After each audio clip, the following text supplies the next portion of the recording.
안녕하세요. 보험금 팔례방입니다. 10년간 양극성 정동장애, 현존 정신병적 증상이 있는 조증 병력자가 아파트 3층 복도에서 투신하여 중상을 입은 경우 유리하게 감정되었다면 자살 사망보험금 및 상해 고도 후유장애 보험금은 부책인지 여부에 대하여 서울중앙지법 2022 가합 561956호 토대로 명확히 살펴보도록 하겠습니다. 기초사실, 아버지가 집으로 전화하자 원고 B는 함께 있던 원고 A에게 받을 필요 없다면서 짜증을 크게 내며 휴대용 집 전화기를 쓰레기통으로 집어 던진 후 아파트 복도로 뛰쳐나갔고, 원고 A의 만류에도 불구하고 아파트 3층에서 뛰어내렸습니다. 위 사고로 인하여 원고 B는 지급률 100% 후유장애를 입었습니다.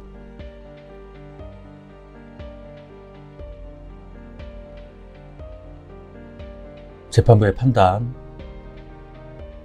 쟁점, 이 사건 제1, 2보험계약의 재해분류표에서 정하는 재해에 해당하는지 여부, 이 사건 사고는 원고 B가 정신질환으로 인하여 자율 의사결정을 할 수 없는 상태에서 뛰어내려서 발생한 것으로, 이 사건 제1, 2보험계약에서 재해로 규정하고 있는 의도 미확인의 높은 곳에서 뛰어내림에 해당하는 사고에 속한다고 봄이 타당합니다. 상세한 이유는 다음과 같습니다.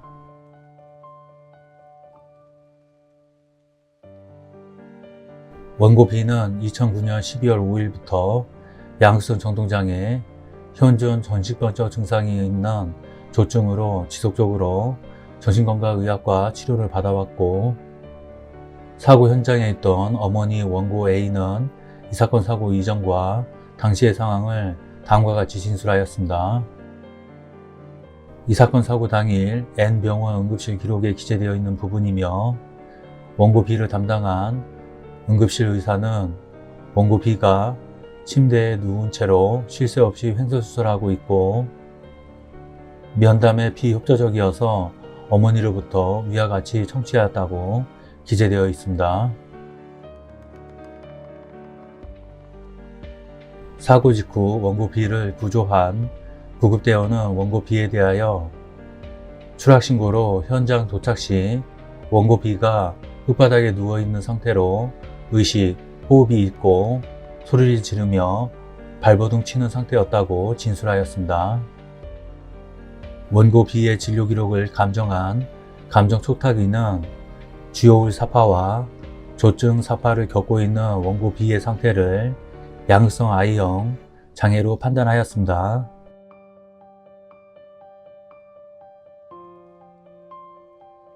구급대원의 진술에서 보듯 원고 B는 3층에서 뛰어내려 크게 다친 후에도 조증 상태가 지속되었던 것으로 보이고, 이 사건 사고로 N병원에 내원하여 응급수술을 받은 이후에도 원고 B 협조되지 않고 말수가 지나치게 많고 소리를 치는 등의 행동 문제가 있어서 중환자실에서 강박 상태 및 진정치료하고 있는 상태임, 끊임없이 말하며 협조되지 않고 짜증을 내고 소리 지름 등의 증상을 보였고, 이로 인해 별도의 정신건강의학과 외래 진료를 받기도 하였습니다. 그러다가 원고는 2020년 1월 5일 정신의학과 담당 의사에게 새로 태어난 기분이에요. 뭐든지 잘 될 것 같아요. 수술을 받고 나니까 죽다 살아난 거니까 번지점프를 하다처럼 영화의 한 장면처럼 하고 싶었어요 라고 말한 것을 보면 사고 이후에도 중증의 조증 상태가 지속되다가 사고 후 10일이 지나서야 조증 상태가 완화되었던 것으로 보입니다. 이런 점들을 보면 원고 B가 사고 당시 정상적인 판단 능력을 가지고 있었다고 보기 어렵습니다.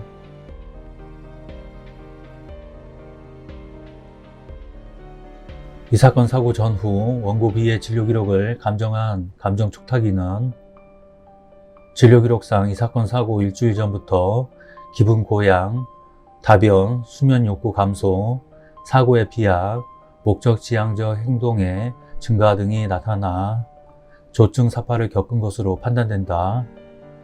원고 B가 조증 사파를 앓고 있던 시기로 미루어 보건대 존재하지도 않은 연애 상대방을 언급한 것은 사고의 비약으로 인해 미래에 만들 결혼 상대와의 허락을 미리 구한 것이거나 색적 망상으로 인해 망상 속 연애 상대에 대한 혼인 허락을 구했을 가능성이 있을 것으로 판단된다. 사고의 비약이나 망상은 조증 사파 시기에 동반될 수 있는 증상이다. 원고 B가 추락한 때 위 원고가 겪고 있는 정신질환의 상기 문제가 유의미한 영향을 미쳤을 것으로 판단되고 합리적인 판단하에 추락을 결정한 것으로 보이지 않는다라는 취지로 의견을 밝혔는 바,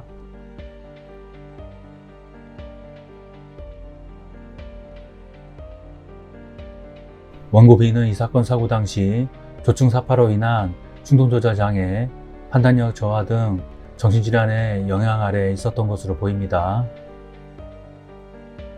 원고 B가 이 사건 사고 이후 외래 진료를 받은 N 병원 의사도 2014년 3월 14일 낙상 당시 조증 상태로 충동적 상황에서 일어난 일로 변별력 없는 상태에서 일어난 것으로 사료된다 라고 하면서 원고 B의 상병을 의도 미확인의 높은 곳에서 떨어짐, 뛰어내림 또는 떠밀림, 상세불명의 장소라고 분류하여 진단하였습니다. 한편 피고 CD는 이 사건 사고가 원고 B의 고의적 자해로 인한 것이라고 주장하나 고의란 일정한 행위와 그 결과의 발생을 인식하면서 감히 그것을 행하는 심리상태를 말하며 행위자가 결과의 발생을 적극적으로 바라는 경우뿐만 아니라 결과의 발생을 인식하면서 이를 인용하는 이른바 미필적 고의의 경우를 포함하는데 이와 같은 인식과 인용이 있다고 하려면 행위자가 최소한의 인지와 판단 능력을 갖춘 정신 및 심리 상태에 있어야 합니다. 따라서 이러한 능력이 결여된 비정상적인 정신 또는 심리 상태에서 한 행위는 그 행위 자체의 자발적 수행이라는 외형만으로 이를 고의에 의한 것이라고 단정할 수는 없으며 자유로운 의사결정을 할 수 없는 정신 또는 심리 상태에서 그러한 행위를 함으로써 상해의 결과가 발생하였음이 분명하면 이는 고의적 자해에 해당하지 않는다고 보아야 합니다.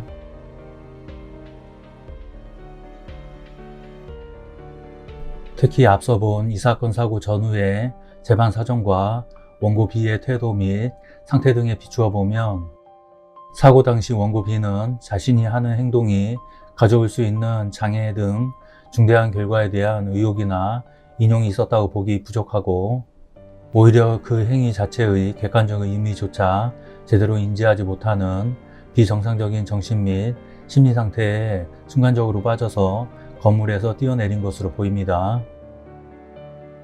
이 사건 제1, 2보험계약은 의도 미확인 사건을 재해로 규정하고 있는 바 한국표준질병사인 분류에 의하면 의도 미확인 사건이란 사고, 자해 및 가해를 구분할 수 있을 만큼 사용 가능한 정보가 충분하지 못한 사건을 다루는 것으로 자신에 의해 다친 손상이 불의인지 의도적 가해인지 명시되지 않은 경우를 포함합니다. 위 기준에 따르면 정신질환으로 자유로운 의사결정을 할 수 없는 상태에서의 자해는 의도 미확인 사고로 재해에 해당한다고 볼 수 있습니다. 결론적으로 보험회사들은 보험 수익자에게 재해사망보험금 및 상해 고도 후유장애 보험금을 지급할 의무가 있습니다. 마치겠습니다. 긴 시간 시청해주신 점 고맙습니다.